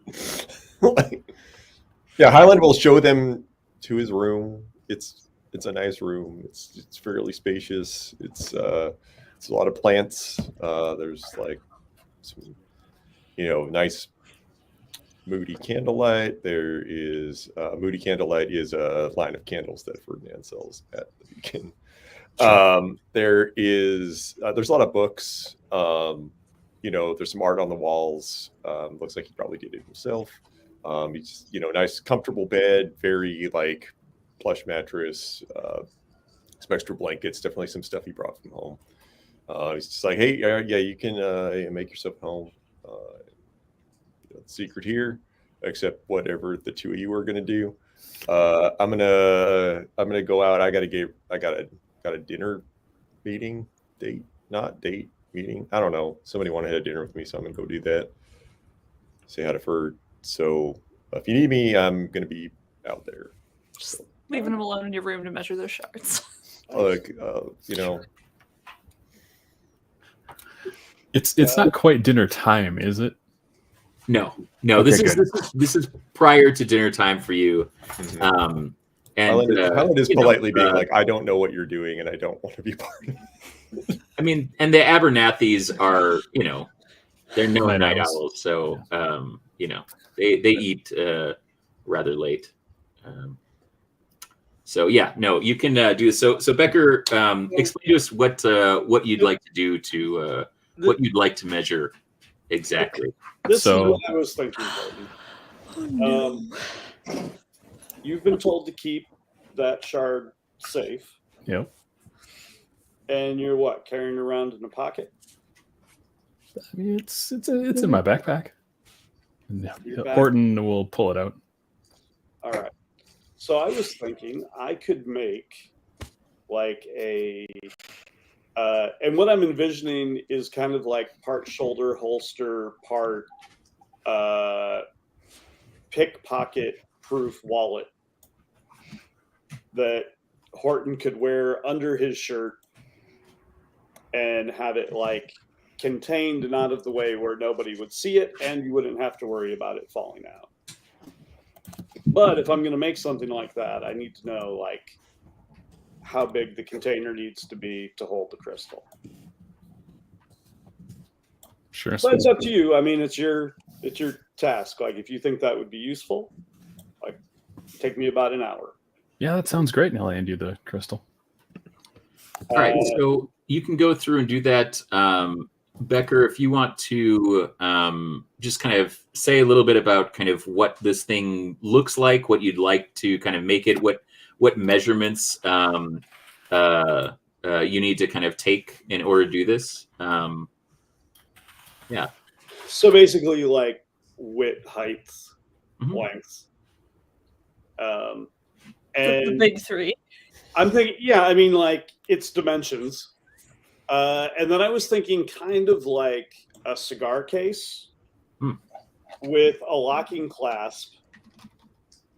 And then it would have a chain and leather, like a shoulder holster would be, where there would be like a leather strap here and a thing that comes across the back to like kind of keep it in place and steady and out of the way. And I'm going to channel divinity to make it. So I just see some metal. I'll throw in a gold coin as like offering. And then an hour later, we'll have this cool little hidey hole for it that we won't have to worry about it falling out. All right. Okay, so you are able to kind of get all the measurements you need. Highland, you head out to meet up with your geographically inclined professorial friend.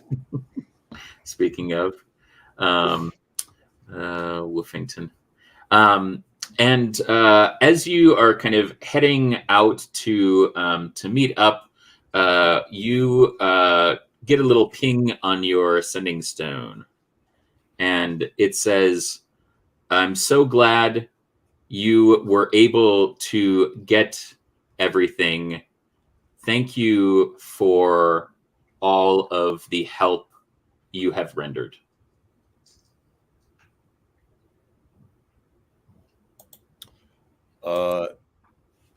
Highland will send back, yeah, you're welcome. Glad to hear dinner went well, I guess, since you got the stuff. Wrong stone again, though, Dad. Gotta put like a mark on him or something. Get him a label maker for Blah, blah, blah. Father's Day. I think you have me mistaken for someone else. I'm speaking about the crystals. Oh, no. How did you get this stone? You see, your fathers aren't the only one who have exchanged stones with you. What?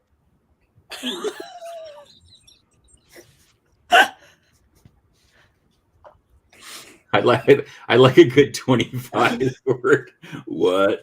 What? It's just W and then like a bunch of U's. It doesn't have to be exactly 25 words. That's just something I do because it's fun. It's the limit. When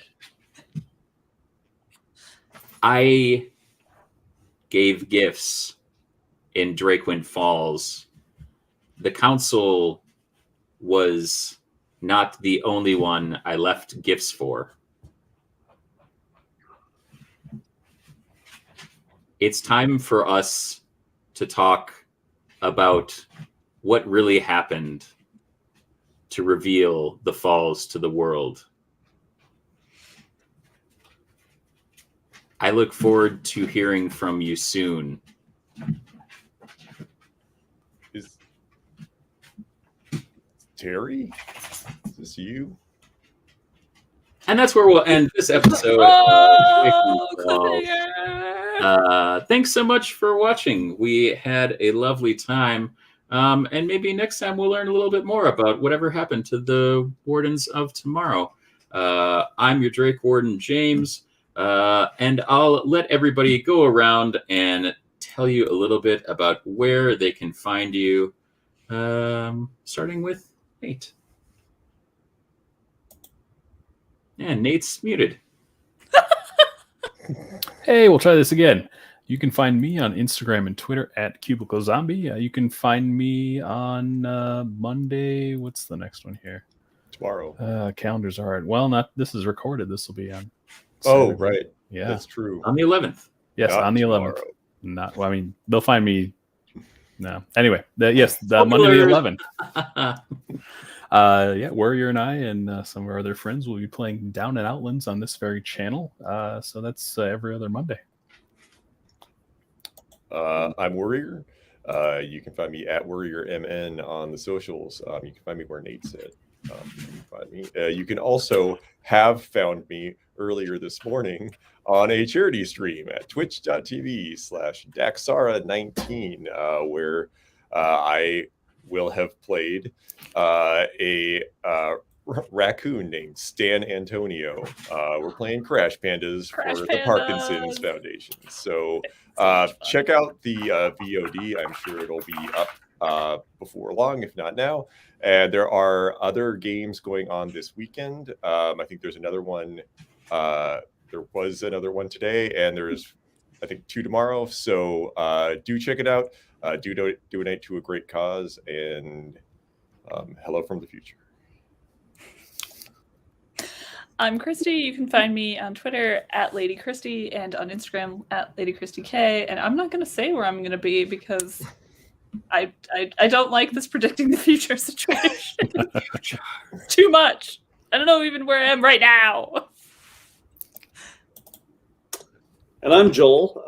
You can find stuff that I make, mostly drawings, on Instagram and Twitter and TikTok and maybe once again on Twitch at some point.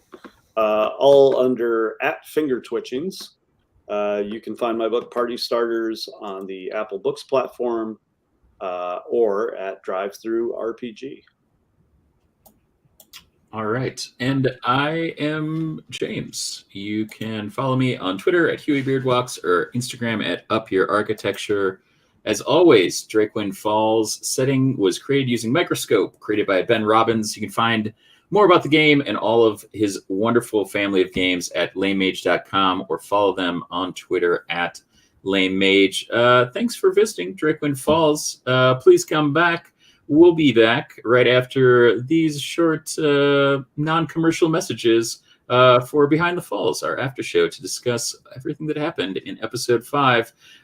Check out tomorrow morning prep school, as always, Sunday mornings at 10 a.m. with your King Ginger. And come back here in 2 weeks where we'll be enjoying episode 6 of Drakewind Falls as we ask whatever happens to the Wardens of Tomorrow. Thanks for stopping by.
Welcome back. Behind the Falls, where we discuss everything that happened on Drakewind Falls this week. Episode 5, part 4 of Whatever Happened to the Wardens of Tomorrow. Well, folks, questions, comments, smart remarks, inquiries, burning questions, burning hammers. Burning hammers. We playing. I just figure, Joel's playing a Forge Sure. domain cleric, so maybe he wanted to drop some Sure. aggression. Just want to just put out there again for the record, another tour, another great success. My business ventures are being unfairly maligned by the competition, and just want to put it out there that there's never been a bad one. So suck it, Carl. Not wrong. So, Horton, how was the rest of the first day of school? I mean, I mostly didn't fall asleep, so I think that worked out pretty well for me. Had some buddies in one of your class, not too shabby. That's right. I love continuing to bring in various members of our our diaspora for all of our games. May as well. Oh yeah, be part of everything. We got a poof. Everything's. We're giving Poof a pill right now. She's not into it. Yeah, this will happen. That's fair. Okay. Yeah. How did everything go for folks? Anything that came up that was particularly troublesome, or you have any questions about?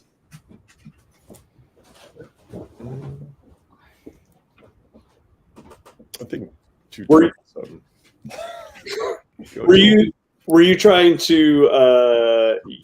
I took it to mean when I was sleeping and you were describing a long rest that I could log that as a long rest. Would that be an accurate? I would say that normally that would not be long enough for a long rest, but I would say that the level of contentment that you got from that, there was something extra about the rest that you received. So yeah, I would say you could take a long rest. Okay, because that's how I read it, and I was very thankful because I totally forgot that short rests don't do anything for hit points or any like a whole host of other things. And I was like, it's fine. I had a short rest, probably picked up a couple of hit points there. And now I'm taking a nap. That's another short rest, probably pick up a couple. And I went to log the short rest and noticed hit points didn't move at all. And I was like, well, you have to roll your hit dice to do that. Yeah. So. But it's still one of those where it's the app I use just automatically does that. It just plugs stuff in. So you just hit short rest and it applies a short rest.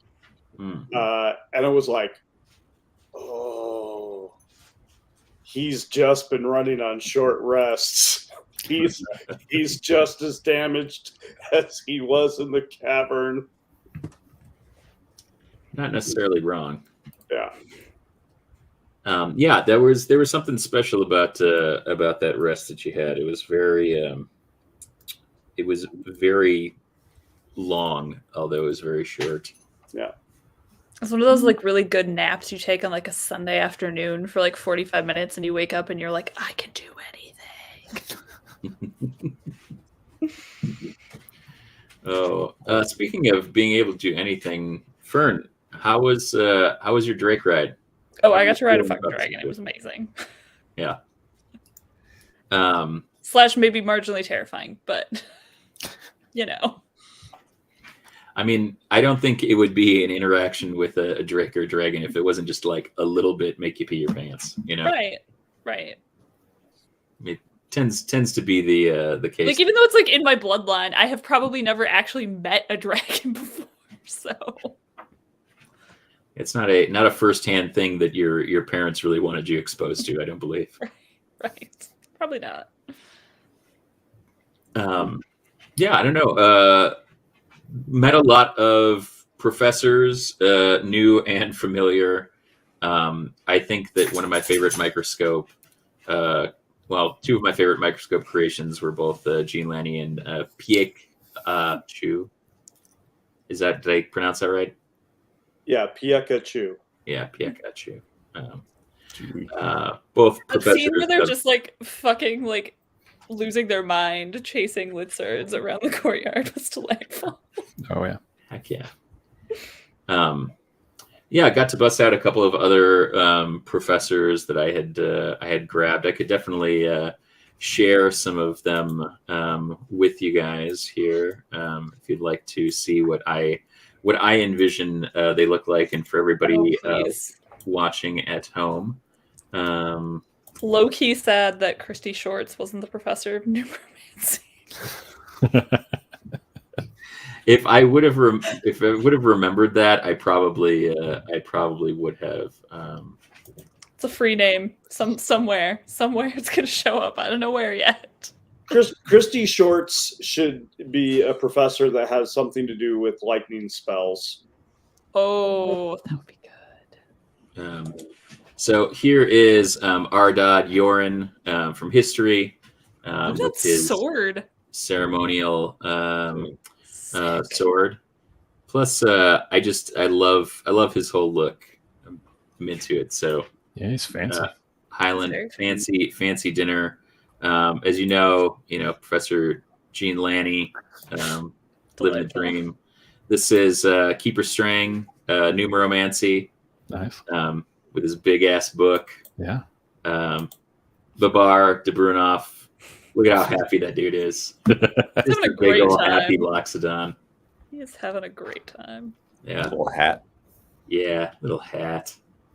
Living the dream. Pikachu. There's some people I probably shouldn't show you. You're like spoilers. Spoilers. I can't remember if there's anybody else in here here's Artie Glinia Academy. She's the intro to alchemy. I think that's everybody. You'll have to put Services in there. Yeah. Yeah. That was wonderful. Yeah, there's a lot of folks. Services needs to go in there. We got to see. Let's see who else. We got to add Bartles and James to the locations. Yeah, the Babar Philharmonic. It's a bar. It's a bar. It's a bar. I did forget. I had planned to say it, but then I thought of the Bartles and James thing. I got caught up in it. That Highland would have signed off the tour with just a quick call and response of pocket toast saves lives. Saves lives. It's true. It's an important lesson. If that's the only thing you take away from college. If you learn nothing else from me, if you forget the breakfast timetable, just remember that pocket toast saves lives. And makes friends. Most important toast of the day. What can I feel like there's like the D&D, the Drakewind Falls version of the you're not yourself when you're hungry, when you're hangry commercial. It's like have a pocket toast. I agree. It's quite it's quite the kind of catchy the catchy snack. Mm-hmm. I imagine that like when Highland goes over to the snack table, he just like grabs a whole like stack of toast like in cards and is just like like for sure restocks pocket here, pocket on his robes. Yeah. Mm-hmm. Oh. She's like a shark. She's like appears out of nowhere. It was like I mean, that was like the sandworm. Just like she's back there somewhere, lurking, waiting. Always. Yeah, I don't know. I mean, we can make this a short one. I know that we are secrets. We're recording this on an undisclosed time day.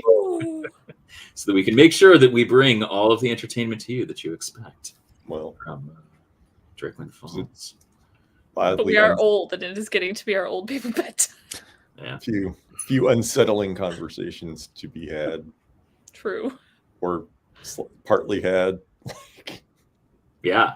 We kicked off a couple of good ones. So I have a funny feeling that there's going to be some I think everybody, maybe with the exception of Becker, is in for quite an interesting conversation to kick off episode 6 in terms of things that are going on. But you never know, you know. I mean, Horton's about to just get reamed out by his grandma. I don't know that that's an interesting conversation. Well, I mean, she is the BBEG, so True.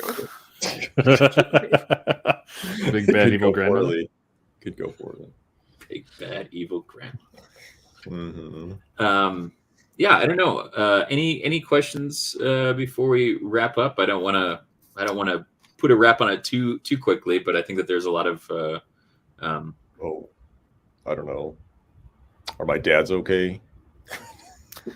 Oh, I'm sure your dads are fine. Better be. I mean, you just had a conversation with them episode before last. I know. A lot can happen. But now he's While you're getting given a tour. anonymous sender stone messages. It's a stone. It's not a spell. Well, yeah, but you would recognize the voice if you'd heard it before. Highland doesn't know Terry. Highland knows of Terry. Of but he doesn't know Terry. Sure. Good old Uncle Terry. Yeah, He never Plot twist, it's Lady Phandlin. Yeah, he and one of his dads, Revos, know each other, and Revos has a lot of Sending Stone pals, as we established last episode, and so Terry is one of his Sending Stone pals. So, Gotcha. like, Highland knows that, but he doesn't. He's never met Terry. You gotta just teach him about like group text. They get, Save some time. if Highland applies himself to Sending Stones like he did to his spellcasting mug, group text Sending Stones, it's going to make him a lot of money. Facetome. It's the way of the future. Facetome. Like That's a deep cut. I like Facetome. I'm trying to remember which game we played with that first. Was that first group?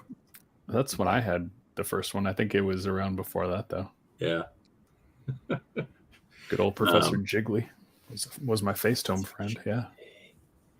Yeah, that goes way back. Becker, how are you feeling about things? Becker feels fun. I'm coming to the conclusion that Becker is in many ways the freest character I may have ever played. Because he's just like, where are we at right now? That's fine. Oh, we're in a fight? All right, let's see what I can do. Like, it's very practical, but when, like, he's very focused when there's a specific job to do, and when there isn't, it's like, oh, yeah, there's no job to do right now. Maybe I'll just grab some food. I did like that you woke from your slumbers and remembered the snack thing, especially given your previous character's affinity for sleepy time foods. None of the important stuff I could remember, but I mean, they're probably changing out the buffet table right now. They're probably hightail it. Mm-hmm. I'm a little peckish. But even like, it kind of hit me when it was like, he wakes up after he had intended, because he was going to shadow Horton, but then when he wakes up and he's like, oh, it's later than I meant to be. I'm sure he's fine. Everything's fine. I was honestly waiting for, like, while Highland was on his tour, like, showing people around, for Fern to just go, like, busting by on Nico's back. I was so waiting for that. I wanted it so bad. And just you being like, hey, Fern, and then just continuing on your tour. Happens on campus. You're used to it. As I just, like, go by, like, bucking bronco rodeo style riding this dragon. Don't call it Drakewind Falls because there's no drakes here. You know. Mm-hmm. And off to your right is an unconscious vagrant. He probably magic illusioned. He probably minor illusioned you to look to look like a engaged student. Yeah. Of some variety. an engaged vagrant. All the students are like, there are a lot of like short people on this campus. Did we just see that guy playing ultimate frisbee? Now he's in the cafeteria. Minor illusion can't be more than like 5 feet tall. So. Right? They're just tall. It's just like a lot of people. Lots of people sitting down. There's so many gnomes here. Lots of people sitting down. I love it. Well, yeah, I think that there is a lot that's unfolding, and it was really fun to have you all kind of role playing through some of these discovery things that, like, I think that your character, like, but your characters haven't discovered. It's been really rewarding to see how you all kind of process that as these characters that you're getting to know. I think we talked about it a little bit on the last episode about how you're kind of settling into the characters, but it's always super rewarding to see or to kind of like hear that happening as you're kind of going along and like finding the kind of voice and the way that they react to things and things like that. I think that some of the tropes that feel more familiar kind of bubble to the surface quicker, but there's definitely some aspects, I think, of all of these characters that we've yet to kind of unearth, which is exciting as a DM, but also just knowing the kind of depth of the world we're playing in. It's super fun to bring in like the Lizards and having Professor Chu and Lanny and all of these other weird photos that I've tracked down or drawings that I've tracked down to kind of like think about what these things might be, or kind of like how I envision them, like typing for like scroll and book. Like, I can't remember how I found that dude, but I was like, I just want a dude who has this giant book that he carries around. So it's fun to be able to like interact with a really broad kind of spectrum of art and kind of imagining some of these different things too. So if you're watching, I'm going to, as I'm kind of developing this notion, which very big thanks go out to the Lazy Dungeon Master for creating this Notion document that I use for prep for this that you see in there. But as we continue to go through this, I'll be sharing some of the art and creators that have kind of inspired some of the characters, so that we can get more eyes on more folks that are out there doing stuff. And speaking of, go and get Party Starters Volume 1. It's on the Apple Digital Bookstore. Got DM's Guild or Drive-Through RPG. Drive-Through RPG. Yeah.